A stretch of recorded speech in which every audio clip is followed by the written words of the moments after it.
ഞാൻ ഇന്ന് ചെയ്യുന്ന ടോപ്പിക്ക് ശരിക്കും പറഞ്ഞാൽ എല്ലാവർക്കും ഉപകാരപ്പെടുന്ന ഒരു കാര്യമാണ്. പലർക്കുള്ള സംശയമാണ്, ഒരു വ്യക്തി നമ്മളോട് അടുപ്പം കാണിക്കുമ്പോൾ അത് ലവ് ആണോ ഫ്രണ്ട്ഷിപ്പ് ആണോ എന്ന് തിരിച്ചറിയാൻ പറ്റുന്ന ഒരു അവസ്ഥയിലേക്ക് കാര്യങ്ങൾ ചെന്നെത്താറുണ്ട്, കാര്യങ്ങൾ പോവാറുണ്ട്. അപ്പോൾ അതുകൊണ്ടാണ് ഞാൻ ശരിക്കും പറഞ്ഞാൽ ഈ ഒരു വീഡിയോ ചെയ്യാൻ കാരണം എന്ന് പറഞ്ഞാൽ, ഓക്കെ, അതായത് നിങ്ങൾക്ക് ഒരിക്കലെങ്കിലും തോന്നിയിട്ടുണ്ടെങ്കിൽ നിങ്ങൾക്ക് ഉത്തരം കണ്ടുപിടിക്കാനായിട്ട് ഒരുപാട് ബുദ്ധിമുട്ടുണ്ടാവും. ഇനി കണ്ടുപിടിക്കാൻ പറ്റിയിട്ടില്ല എന്നും വരും. മെജോറിറ്റി ആൾക്കാർക്കും അത് കണ്ടുപിടിക്കാൻ ബുദ്ധിമുട്ടാണ് എന്നുള്ളതാണ്. അതിന്റെ കാരണം എന്ന് പറയുന്നത് കൃത്യമായിട്ടുള്ള തെറ്റിദ്ധാരണ തന്നെയാണ്. ഓക്കെ, മാത്രമല്ല ശരിയായ ആശയവിനിമയവും അവിടെ നടക്കുന്നില്ല. കമ്മ്യൂണിക്കേഷൻ മിസ് മാനേജ്മെന്റ് ആവുന്നു അവിടെ. ഓക്കെ, അതായത് നമ്മൾ ആലോചിക്കാറുണ്ട്, ഇപ്പൊ അവൻ അല്ലെങ്കിൽ അവൾ എന്തുകൊണ്ടാണ് എന്നോട് ഇത്രയും സംസാരിക്കുന്നത് നമ്മൾ ആലോചിക്കാറുണ്ട്. അല്ലെങ്കിൽ സുഹൃത്തായിട്ടാണോ കാണുന്നത്, അല്ലെങ്കിൽ വേറെന്തോ രീതിയിലാണോ കാണുന്നത് എന്നൊക്കെ സംശയങ്ങൾ ഉണ്ടാവും. ഓക്കെ, പലർക്കും ഉണ്ടാവാറുണ്ട്. പക്ഷേ നമുക്ക് ഒരാളുടെയും മനസ്സിലാക്കാൻ കഴിയില്ല. ഇനി അവർക്ക് വിഷമാവേണ്ട നമ്മൾ മനസ്സിലുള്ള കാര്യങ്ങൾ ചോദിക്കുകയില്ല. അതാണ് ഒരു ഫാക്ട് എന്ന് പറയുന്നത്, സൈക്കോളജിക്കൽ ഫാക്ട് അങ്ങനെയാണ്. ഓക്കെ, അപൂർവം പേര് മാത്രമേ തുറന്നു ചോദിക്കാറുള്ളൂ എന്നുള്ളതാണ്. ഓക്കെ, അപ്പോൾ ഈ വീഡിയോയിൽ പറയുന്നത് എങ്ങനെയൊക്കെ അത് നമുക്ക് അറിയാൻ പറ്റും എന്നുള്ളതാണ്. ഓക്കെ, അപ്പോൾ അതിന് ചില സൂചനകളും ചില സാഹചര്യങ്ങളും നോക്കിയിട്ട് നമുക്ക് അതിനെ കുറിച്ച് കൃത്യമായിട്ട് പറയാം എന്നുള്ളതാണ്. അപ്പോൾ നിങ്ങൾ വീഡിയോ അവസാനം വരെ കാണാം, എന്നിട്ട് മാത്രം ഒരു കൺക്ലൂഷനിലേക്ക് എത്തുക എന്നുള്ളതാണ്. ഒന്നാമത്തെ കാര്യമാണ്, അവർ നിങ്ങൾക്കായി സമയം കണ്ടെത്താറുണ്ടോ എന്നുള്ളത്. അതായത് എല്ലാവർക്കും തിരക്കുണ്ട്, എന്നാൽ സ്ഥിരമായ ഒരാൾ നിങ്ങളോട് സംസാരിക്കുവാനും കാണുവാനും സമയം കണ്ടെത്താൻ ശ്രമിക്കുന്നുണ്ടെങ്കിൽ അതിന് നിങ്ങൾ അവരുടെ ജീവിതത്തിൽ പ്രാധാന്യമുള്ള ആളായിരിക്കാം.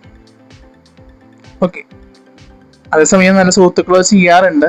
പക്ഷേ നമുക്ക് ഈ ഒരു കാര്യം നോക്കി മാത്രം വിലയിരുത്താൻ സാധിക്കില്ല എന്നുള്ളത് മനസ്സിലാക്കാം. അതായത് ഫ്രണ്ട്സ്, ഒരു ബെസ്റ്റ് ഫ്രണ്ട് തീർച്ചയായിട്ടും അങ്ങനെ നമ്മളോട് ടൈം സ്പെൻഡ് ചെയ്യാൻ ആഗ്രഹിക്കും.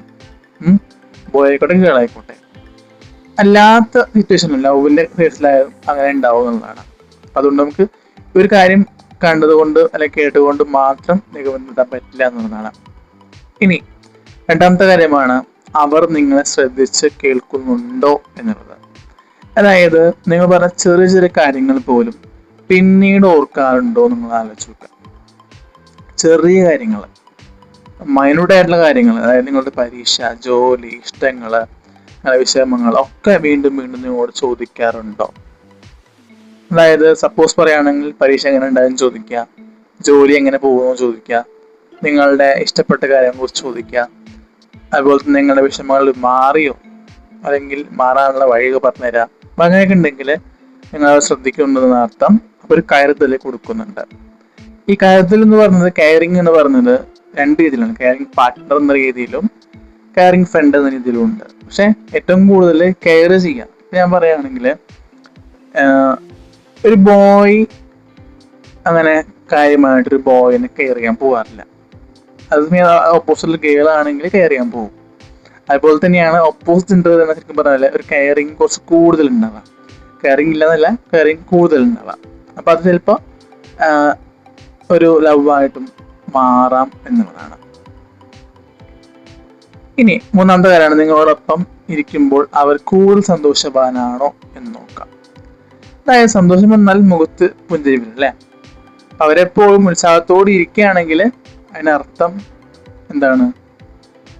അതൊരു ലവ് ആണെന്ന് തന്നെയാണ് നമുക്ക് പറയാം. കാരണം വെച്ച് കഴിഞ്ഞാൽ എപ്പോഴും ഹാപ്പിയാണ്, നിങ്ങളുടെ അടുത്ത് വരുമ്പോൾ അത്യാവശ്യം കംഫർട്ട് തോന്നുന്നുണ്ടെങ്കിൽ ഫ്രണ്ട്ഷിപ്പിന് മുകളിൽ വേറെ എന്തോടെ ഉണ്ടെന്നാണ് അർത്ഥം. ഓക്കെ, അപ്പോൾ സത്യം പറഞ്ഞാൽ ചിലപ്പോൾ അതൊരു ഫ്രണ്ട്ഷിപ്പ് ആവാം എന്ന് പറയാറുണ്ടെങ്കിൽ പോലും മോസ്റ്റ് ഓഫ് ദ കേസിലും അതൊരു പ്രണയം ആവാൻ ചാൻസ് ഉള്ളൂ. അമിതമായിട്ട് നിങ്ങളെ സംസാരിക്കുകയും നിങ്ങളെ സപ്പോസ് പറയുകയാണെങ്കിൽ സംസാരിക്കുമ്പോൾ അല്ലെങ്കിൽ സന്തോഷമൊക്കെ വരുമ്പോൾ നിങ്ങളെ ഹഗ് ചെയ്യുക അല്ലെങ്കിൽ നിങ്ങളെ ടച്ച് ചെയ്യുക എന്നൊക്കെ ഒരു ഫീലിംഗ് ഉണ്ടെങ്കിൽ അത് ഫ്രണ്ട്ഷിപ്പിന് ഉപരി വേറെന്തെങ്കിലും ആയിരിക്കും എന്നുള്ളതാണ്. അതും ശ്രദ്ധിക്കണം എന്നുള്ളതാണ്. നമ്മൾ ഗസ്റ്റേഴ്സ് നോക്കിയിട്ട് നമുക്ക് പറയാൻ പറ്റും എന്നുള്ളതാണ്. ഇനി നിങ്ങളോട് ഭക്ഷണം കഴിച്ചോ അല്ലെങ്കിൽ നിങ്ങൾ വീട്ടിലെത്തിയോ ചോദിക്കുക, നിങ്ങളോട് സംസാരിക്കാൻ ആഗ്രഹിക്കുക. അതാണ് 4ാമത്തെ കാര്യം. ഓക്കെ, അതായത് സംസാരിക്കാൻ ഇപ്പോൾ സപ്പോസ് ഒരാൾ വന്നിരിക്കുകയാണെന്ന് വിചാരിക്കണം, അവളപ്പുറത്ത് ആളെ മാറ്റി സംസാരിക്കാൻ വേണ്ടി നോക്കും. അതാണ് 4ാമത്തെ കാര്യം. നിങ്ങളോട് സംസാരിക്കാൻ കാരണങ്ങൾ കണ്ടെത്തുന്നുണ്ടോ. ഇനി അത് ആളെ മാറ്റിയിട്ട് കാരണങ്ങൾ ഇല്ലെങ്കിൽ പോലും കാരണങ്ങൾ ഉണ്ടാക്കി സംസാരിക്കുന്ന ആളുകളുണ്ട്. അത് പ്രധാനമായിട്ടും അതൊരു ഫ്രണ്ട്ഷിപ്പാന്ന് പറയാൻ പറ്റില്ല, അതൊരു ലവ് ആവാനാണ് ഏറ്റവും കൂടുതൽ ചാൻസ്. മോസ്റ്റ് ഓഫ് ദ കേസിൽ ലവ് തന്നെയാണ്. ഓക്കെ, ഇനി 5ാമത്താണ് നിങ്ങളുടെ വികാരങ്ങൾക്ക് അവർ പ്രാധാന്യം കൊടുക്കാറുണ്ടോ എന്നുള്ളത്. അതായത് നിങ്ങൾ വിഷമിച്ചാൽ നിങ്ങൾ ആശ്വസിപ്പിക്കുക, വിജയിച്ചത് നിങ്ങളൊപ്പം ആ വിജയം സന്തോഷത്തോടെ ആഘോഷിക്കുക. അതുപോലെ തന്നെ ആരോഗ്യപരമായ രീതിയിലും നിങ്ങൾ നല്ല രീതിയിൽ ട്രീറ്റ് ചെയ്യുക എന്നുള്ളതൊക്കെ നോക്കുകയാണെങ്കിൽ നിങ്ങളുടെ കാര്യത്തിന് പ്രാധാന്യം കൊടുക്കുന്നുണ്ടെങ്കിൽ അത് സത്യം പറഞ്ഞു കഴിഞ്ഞാൽ അത് കുറച്ച് നമ്മൾ ശ്രദ്ധിക്കേണ്ട കാര്യം എന്ന് വെച്ചാൽ ആ കാര്യത്തിൽ അമിതമാണെങ്കിൽ, അതായത് ഈ പറഞ്ഞ വികാരങ്ങൾ കൂടുതലാണെങ്കിൽ അല്ലെങ്കിൽ അവരുടെ പ്രകടനങ്ങൾ കൂടുതലാണെങ്കിൽ അത് ലവ് തന്നെ ആവും. കുറവാണെങ്കിൽ ഫ്രണ്ട്ഷിപ്പിലേക്ക് പോകും എന്നുള്ളതാണ്. അപ്പോൾ എനിക്ക് 5 കാര്യങ്ങൾ പറഞ്ഞു.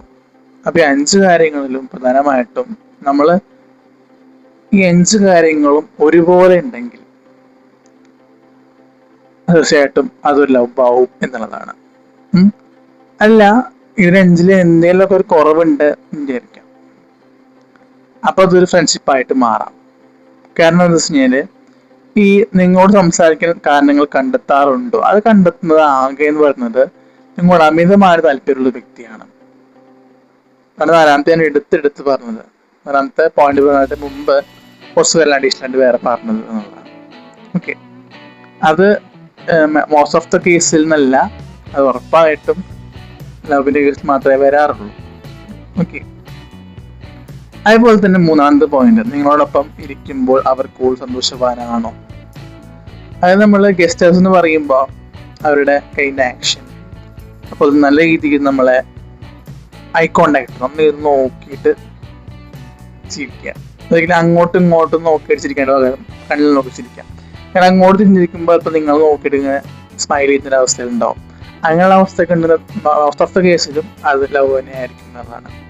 അപ്പോൾ അതുപോലെ തന്നെ നിങ്ങളെ മറ്റെവിടുന്നെങ്കിലും ശ്രദ്ധിച്ച് നോക്കുക, അവർ നിങ്ങൾ ശ്രദ്ധിച്ച് കേൾക്കുന്നുണ്ടോ എന്നുള്ളതിന് ഉപരിയായിട്ട് നിങ്ങൾ ആ രീതിയിൽ നിങ്ങളെ നോക്കുക, എവിടുന്നേലൊക്കെ നിങ്ങൾ അറിയാതെ തന്നെ. അപ്പൊ അങ്ങനെയൊക്കെ ഉണ്ടെങ്കിൽ അത് ഫ്രണ്ട്ഷിപ്പ് അല്ല, അതിനപ്പുറത്തേക്ക് ഉണ്ട് എന്നുള്ളതാണ്. ഓക്കെ, അപ്പോൾ ചുമ്മാ നമുക്ക് കുറച്ച് കാര്യങ്ങൾ പറഞ്ഞുകൊണ്ട് മാത്രം അതൊരു കൺക്ലൂഷനിലേക്ക് എത്താൻ സാധിക്കില്ല. എന്താണ് എന്നുള്ളത് നിങ്ങൾ ലക്ഷ്യങ്ങളെ വെച്ച് നോക്കുക, ആലോചിക്കുക. ആ വ്യക്തിയുടെ ആ ഒരു ഇമോഷൻസ്, ആ വ്യക്തിയുടെ ആ ഒരു എക്സ്പ്രഷൻസ് നമ്മൾ എക്സ്പെക്ട് ചെയ്യുന്നതിന് കൂടുതലാണെങ്കിൽ, ഫ്രണ്ട്ഷിപ്പിന് എക്സ്പെക്ട് ചെയ്യുന്നതിന് കൂടുതലാണെങ്കിൽ, അല്ലെങ്കിൽ അവരുടെ നമ്മളോടുള്ള സമീപനം കൂടുതലാണെങ്കിൽ, അല്ലെങ്കിൽ നമ്മളെ ടച്ച് ചെയ്യുന്ന രീതിയിൽ എന്തെങ്കിലും വ്യത്യാസങ്ങൾ ഉണ്ടെങ്കിൽ അത് ശരിക്കും പറഞ്ഞാൽ അപ്പുറത്തേക്ക് എന്തോ ഉണ്ട് എന്നുള്ളതാണ് അർത്ഥം എന്നുള്ളതാണ്. നിങ്ങൾ മനസ്സിലാക്കുക ആ കാര്യം എന്നുള്ളതാണ്. അപ്പോൾ ഇത്തരത്തിലുള്ള വീഡിയോ ഒക്കെ ആയിട്ട് നിങ്ങൾ എന്ത് ചെയ്യുക, ഈ ചാനൽ സബ്സ്ക്രൈബ് ചെയ്യാൻ മറക്കരുത്. അടുത്ത വീഡിയോയിൽ വീണ്ടും കാണാം. Thank you.